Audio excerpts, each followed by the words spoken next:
চক্রাস ফাঁসি যায় उमर एवं बेटा फिजिला चान रहा ना जाए ये आईसी कंपनी दुनिया नंबर के बेचने वाला बिस्किट पार्ले जी जो का सत्ता भी में देता अंदर भी वरना अंदर से बाहर से डाबर हाजमोला खाएं सब हजम हो साइकिल डबल एक्सपेंस के साथ साथ इन सब कार्यक्रम के साथ प्रायोजित हैं तंदुरुस्ती की रक्षा करता है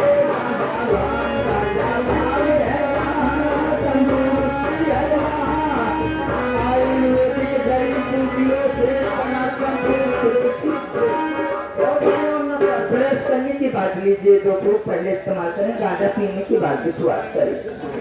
गांजा पीने वाले व्यक्ति के लिए भी फायदा वाली बात है बच्चों पहली तो फायदा वाली बात यह है कि गांजा पीने वाले व्यक्ति के यहाँ कभी चोरी नहीं होती क्यों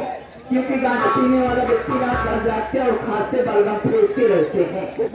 और दूसरी फायदा वाली बात यह बच्चों कि गांजा पीने वाले व्यक्ति कभी उड़ाते ना एक हमारा नाम उड़ाते जैसे 40 या 45 साल के होती मुझसे भगवान का प्यारा हो जाए न इनका जवानी जनाए न बुढ़ापा जनाए तो बीचे में लटक जाती अगर आप सबको लंबी उम्र तक जीना है तो कृपा दारू पीना मत भूलिए। नमस्कार।